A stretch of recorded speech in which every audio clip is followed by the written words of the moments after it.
What is the number one thing I can do for my child?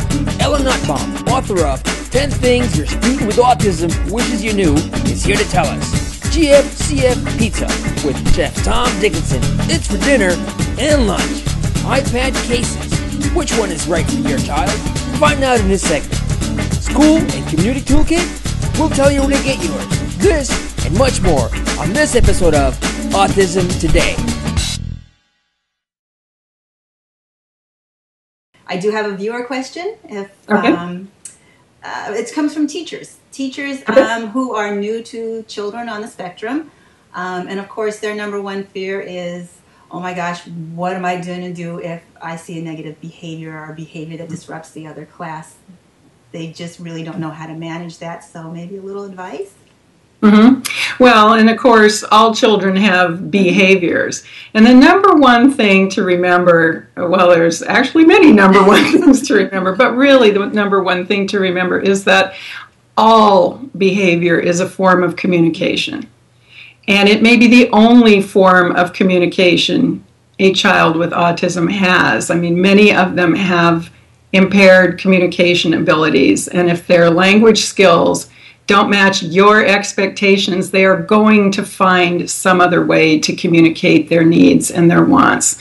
And frequently, a child with autism will be overwhelmed sensorially. There will be sensory aspects of the classroom that are simply beyond his ability to endure. Or there will be psychological aspects of the classroom that will be beyond his ability to endure, and that usually attends to he is somehow not meeting an expectation that he doesn't have the tools to meet. And so you'll see the meltdown, the negative behavior, whatever you want to call it. We are not going to call it a tantrum because it's not a conscious choice. And dealing with behaviors always begins with recognizing that it's communication and recognizing that until we identify the source of the behavior and eradicate the source, we're never going to be able to squelch that behavior entirely. You may be able to squelch a specific behavior, but if you have not met the need, another behavior will pop up to replace it. So there are steps that teachers can take, and parents, to identify behaviors, and the simplest way to start is to simply keep notes. Keep a journal of when behaviors are happening, and if we note when they are happening, what's taking place at the time they're happening, who's around at the time they're happening, what the activity is, and all the factors that go into making up that moment when the meltdown occurs, we may be able to see a pattern, and in doing so, can address the behavior. Yes. A more formal way of doing it is to bring in a behavior special or an occupational therapist or a specialist of some kind who can perform what we call a functional behavioral analysis, FBA. There's lots of good information on FBAs on the web, but it basically involves identifying what we call the ABCs of the behavior: the antecedent, what causes it, the behavior itself, and the consequence, what happens afterwards. And I always hasten to stress that having a plan in place before behavior occurs is really critical, because once a behavior has started, there's no stopping it. And I mean, think of yourself when you're angry. Do you want somebody to try and teach you something when you're angry and out of emotional reach? I mean, it's just not possible to teach a child anything under those circumstances. So identifying the source of the behavior is key. And having a plan in place to deal with the behavior if it does happen is number 2. And number 3 is to be able to perform what we call a social autopsy afterwards. And that is to address the behavior with the child when everyone is calm and in a manner that is problem solving rather than punitive. Right. Punitive doesn't work.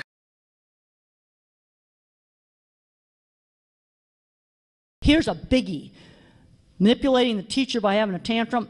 For me, there was consistent discipline between home and school. Big problem I'm seeing today is either the parents are way too lax and let the kids get away with all kinds of stuff, or the school is way too lax. It needs to be very consistent. These kids are masters at testing the boundaries, and they know just how to slack off and get out of doing stuff. And if I had a tantrum in school, and I got home, Mother would say, "Oh, Mrs. Deach called today, and you had a bad day at school, so no TV tonight." They'd take TV away from one night, and there was no screaming. If I had a tantrum, she'd just put me in my room, and when I calmed down, she just would quietly say, "Okay, you can come out now, but there'll be no TV tonight." That was fabulous. All that information is really going to help students and teachers as they go back to school, because we can't forget it's a time for anxiety for the student, the parent, and the teacher. We need to help support them also so that everybody can be successful at the school year. So Ellen, tell us what is next for you. Do you have any new projects coming, or what can we expect to see? Well, in the next few weeks, you can look forward to the publication of my latest book, which is an expanded edition of 10 Things Every Child with Autism Wishes You Knew. And it's not that there was anything wrong with the first edition. It's been very popular, all over the world, and I'm grateful for that, as any author would be. But there were a number of things that weren't addressed in the book that I received constant questions about. So it was time to add to the book rather than change it. And we're finding a lot more emphasis on social thinking, which is the piece that has to precede social skills. So we have a piece on social thinking. We have a piece on transition to adulthood, because that's what's happened to my children in the time since I wrote the first book.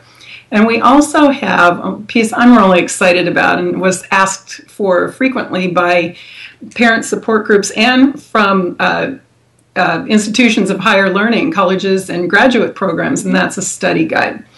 And we've formulated the study guide in such a manner that it can be used in group discussion, either in a support group or a classroom, or you can use it as a guide for self-reflection.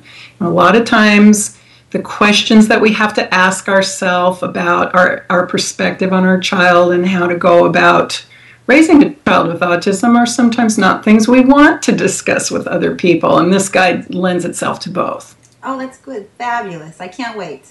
I'm stocking my bookshelves already. So where can we get in contact with you? I know you put out a newsletter, and they're great. If not, they're just warm, heartwarming, funny, yet to the point. If we wanted to get in contact with you or even subscribe to your newsletters, how can we do that? You can find it all on my website at www.ellennotbohm.com, and there's newsletter sign up. There are excerpts from all my books, and there is a small library of articles for people to further their education outside my books. Oh, great. Well, thank you once again, Ellen, for coming with us. And again, today we were discussing 10 things every student with autism wishes you knew. Thank you for coming, Ellen. Oh, thank you, Lois. Okay, thank you, Ellen. That was wonderful. Gosh, those tips were so profound and so to the point. Being able to, the communication. I know Ellen's going to talk a lot about the communication between parent and school and how incredibly important that is. So thank you very much for that. Communication is key. Transitions are key. Thank you, Ellen. Thank you.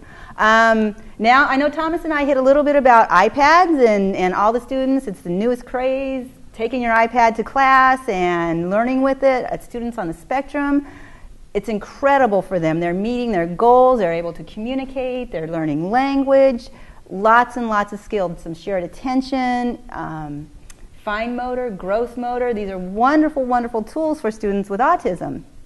We're going to show you some iPad cases that are going to help keep these gems safe.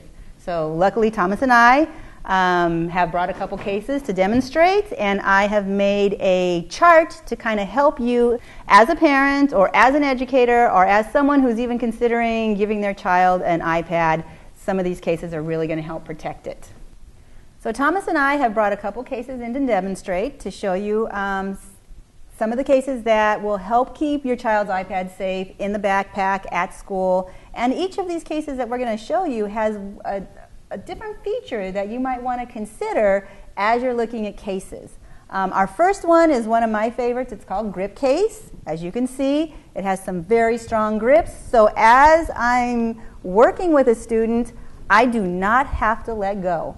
I can keep a grip on it, the student can keep a grip on it, and I don't have to let go. It's very safe. It also fits into a backpack very well, but that's not the best thing of this case. The best part about this case is if I'm handing it to Thomas or it's on the edge of the table, it can fall. It can fall from a distance of 4 to 5 feet very safely. These corners are very padded. So I can take this to school and not worry about it falling off the edge of the table or keeping a good grip on it. It's called Grip Case, and you can get it at gripcaseusa.com. Okay, our second case is called Eyeballs, and it's very, very pretty. And the second case is, you can use it to sit down. You can modify it by taking a ball off and get a bit of an angle if you needed. As well as this case, you can buy containers to put it in. It fits in very snugly, so you don't have to worry about, as your student opens the case to use it, you don't have to worry about your iPad falling out onto the ground. The eyeballs literally fit very, very snugly into the corners, so he can pick it up and use it right in the case and carry it wherever they go. Really cool option is to be able to carry it around. If your student's using it a lot for communication, you want him to be able to have it on the playground, on the bus, at home, in the mall, and this would be an option for that. The eyeballs, it's also very, very droppable. Both of these cases are somewhat spill proof. If they're laying on a table and you spill a drink off to the side, the spill will just run underneath. You still cannot spill anything directly onto the surface. It will ruin the iPad, but they're padded so that the liquid will run underneath, so they're somewhat spill proof. If you're going to use these at lunchtime, we frequently use these at lunchtime, snack time, because communication is very motivating at those times. Students come in and, oh my gosh, they want their lunches, they want their snacks, they want something to drink. So we use these to help get communication. Stick them in a Ziploc bag. It works very well. It's kind of cheap, kind of handy. You got one around somewhere. Again, I wouldn't take them into the bathtub with a Ziploc, but at lunchtime it keeps sticky, messy fingers and drops away. So that's good. And the third case is called Big Grips. And the thing about Big Grips, the feature it has a stand. So your student can put the iPad in the stand, either landscape or portrait, and leave it on his desk and work with it as it's standing up. So if your student or your child is going to be doing a lot of sit-down work at their desk, he probably want to consider the stand. Also, it's got rubber sides, those big gummy sides on them, and it's fall-proof.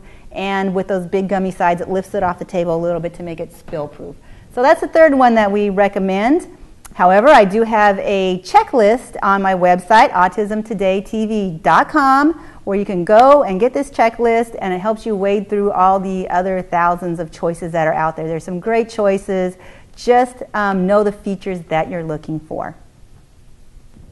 And that's it for our cases.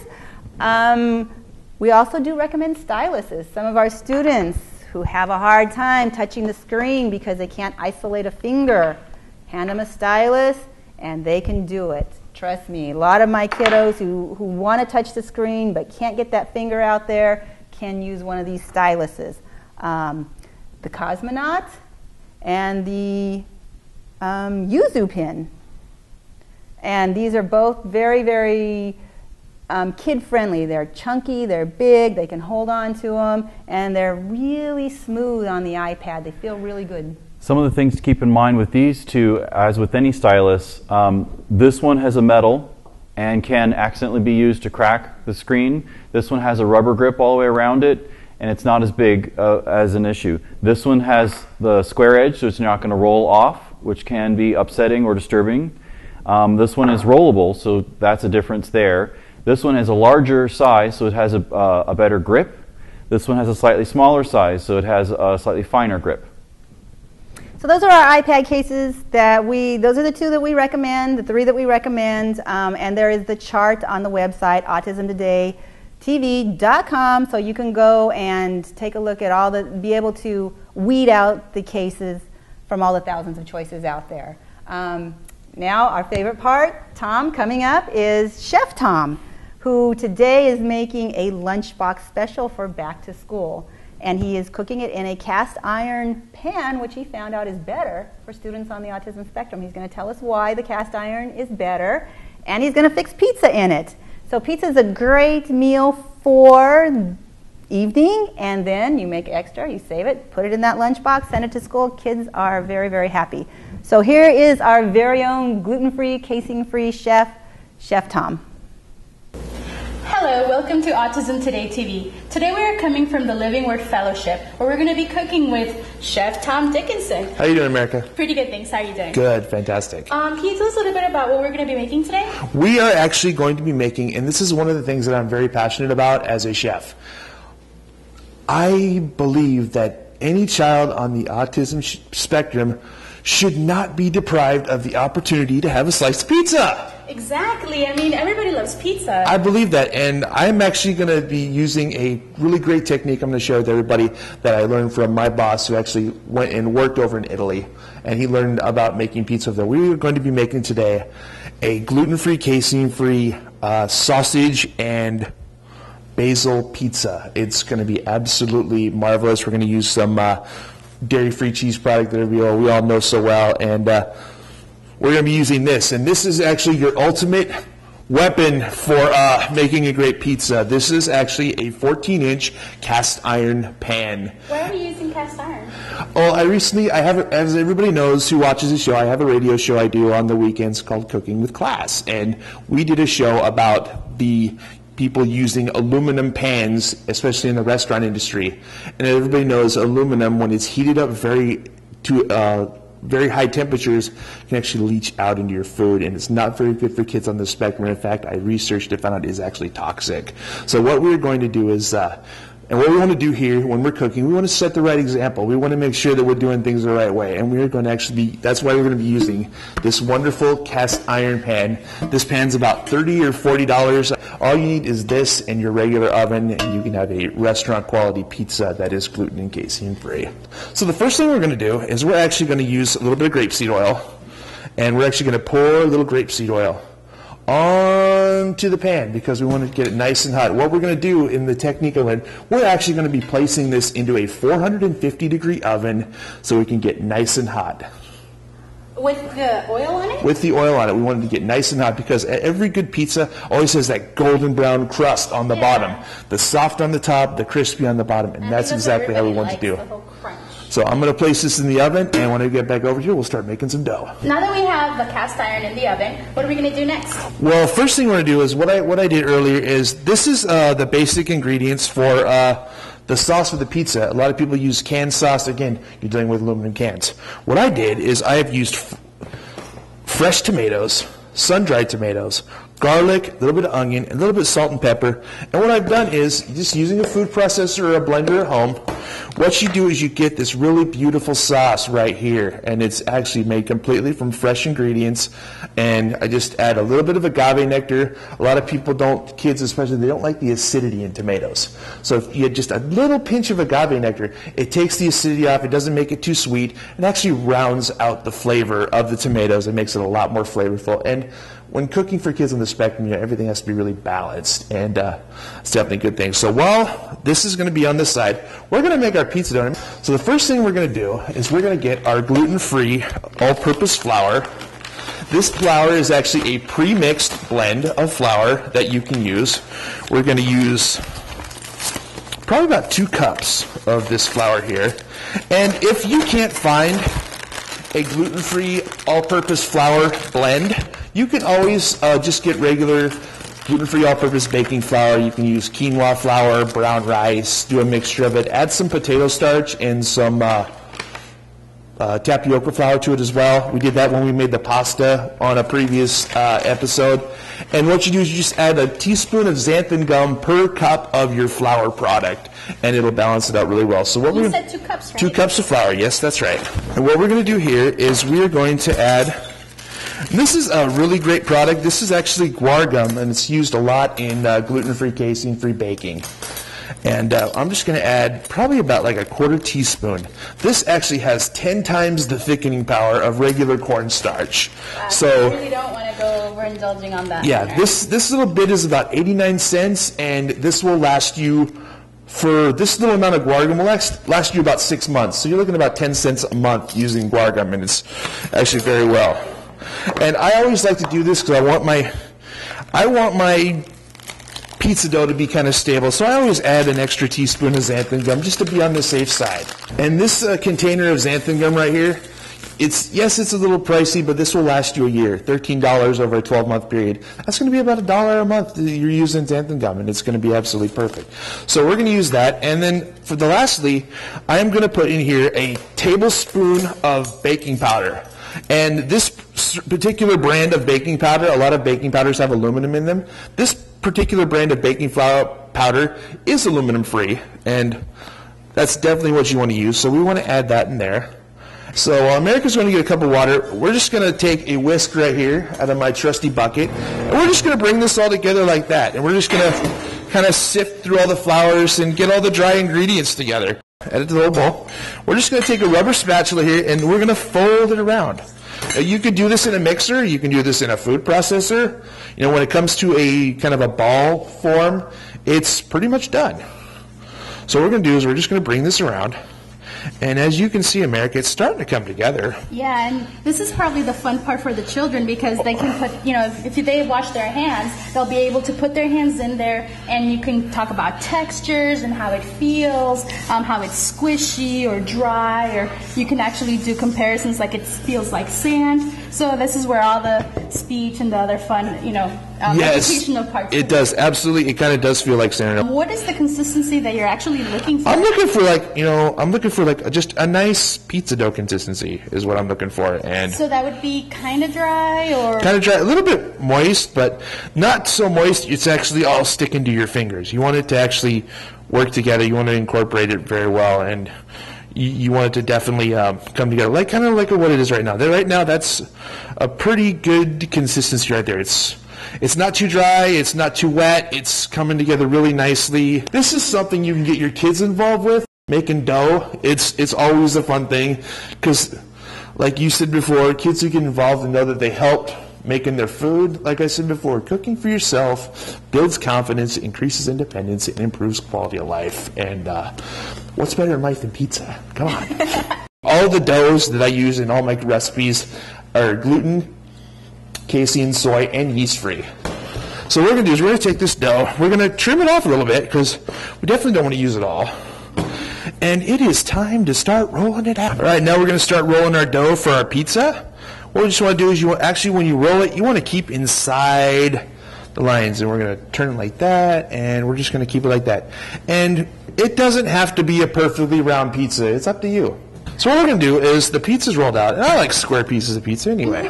So what we're going to do is the board, it's still loose right there. We're actually going to take some of our sauce. I'm going to grab a spoon right here. We're going to take some of the sauce. Remember, this is fresh tomatoes, sun-dried tomatoes, onion, garlic, a little bit of agave nectar. I love that you added the sun-dried tomatoes to it. Absolutely. This recipe, I actually learned this. I actually have it kind of inspired from a recipe in my book, Cooking with Class, where actually this is a recipe that's commonly used for a raw vegan spaghetti sauce. So this sauce is actually traditionally served raw. And I'm one of those few chefs. I love vegans. I think they're absolutely wonderful people. I love their passion for food. What we're going to do is we're going to take some cheese. And this is my favorite product of cheese. It's the only one I recommend for pizzas or any type of cheese sauce. If you want to do a GFCF Alfredo sauce or pasta, this brand of cheese is the only one I definitely recommend. And the only one I will definitely use. Why do you recommend it? Because a lot of the soy cheeses and a lot of the cheeses that are made are soy-based, and even the ones that aren't soy-based, you'll look at the back and say, oh, they're completely dairy-free. There's little, in the ingredients, you'll see casein in there, the protein that actually is used to make cheese. So technically, they're really not dairy-free. So that's why I only recommend this brand, because they are definitely casein-free. And I know professionals who do prepackaged frozen meals that are all natural, and they use this cheese, and they totally recommend it. And the brand is Dea? Dea cheese. Try it. It's definitely worth it. So what we're going to do is we're going to add on the salami. And you were telling me earlier that the salami doesn't have any nitrates? No nitrates, no nitrites. It's from a company called Applegate Farms. This is an uncured salami, which means doesn't have all the nitrates, and the nitrites are the part of the curing process when you're dealing with this, like sausages or bratwurst and stuff. We have all of the salami on there. We're going to add a little bit of cheese on there. Double cheese. Oh yeah, I love cheese. I love this kind of cheese, and I miss eating cheese too. But there we go. So we're going to add a little cheese on there, and then we're going to come over here. We're actually going to use some basil, and I'm going to show you guys a technique right here that I love with basil, and it looks really pretty. We're going to chiffonade our basil. Chiffonade. That sounds fun to say. Chiffonade. It's a classical French cutting technique. What you do is you take all of your basil here, you stack it up, and then you roll it. Okay. And you roll it over here. Like a little taco? And kind of like that. You roll it like this. And what you do is you take your knife right here, you bring it over, and you start slicing your basil into ribbons. Like that. And that'll give you really long Kind of nice long strands of basil. Yeah, absolutely. You get these nice little confetti-like ribbons of basil. What you do is you just put them on top of the pizza like that. And your pizza is wonderful. It's ready to go. I love how it smells. The smell of basil is very strong and pungent in a good way. So, it'll add again, to the different layers of feeling, smelling, and then later on tasting. This pizza already smells good. It hasn't even gone to the oven yet. So what we're going to do is this pizza is ready to go. We're going to go over to the oven, and we're going to get this thing in the cast iron pan, and we're going to have some delicious pizza in a little bit. Our pizza's done. We're going to bring it down here. All the cheese is melted, all the basil is melted, the sausage is all cooked. So what we're going to do is we're going to grab a spatula, take my spatula here, and we're actually going to just bring it over here. All right. And this is where you're, if you have kids from the autism spectrum, but that are on the other end of it, you can do a little bit of fractions here, right? Absolutely. It's like count how many there are. Absolutely. 2/16, 3/4. Absolutely. You have 12 pieces here. You have about 3 pieces per serving. You have 4 servings here. It's absolutely fun. And as I always say, America, ladies first. All right, guys, so this is my GFCF salami and basil pizza. And guys, as I've always said before, this could be your dinner tonight. So that was Chef Tom. That looked delicious, didn't it? It did, and I love pizza. Pizza in a cast iron pan. I would have never thought of that. That was really nice. Thank you, Chef Tom, our gluten-free, casein-free chef. We look forward to what you're going to have next time. So that's just about the end of our show. But before we go, I want to show one last resource for all the parents out there. This is Autism Speaks. They put out toolkits. This toolkit happens to be the school and community toolkit for back to school. And it gives hundreds, if not thousands, of really helpful tips and resources in here. It's available on their website. You can either download it or just save it as a PDF. And I downloaded it to just kind of give you an idea of the size of it. It's a pretty big book with lots and lots and lots of resources. So I would go to autismspeaks.com and take a look at this toolkit. It's under the toolkit bar drop-down section. So that was autismspeaks.com. And Tom, I think that's it for our show today. So thank you for joining us. Thank you for joining us, and we do look very forward to our next show, which is part 2 of Going Back to School. We'll see you then. Great.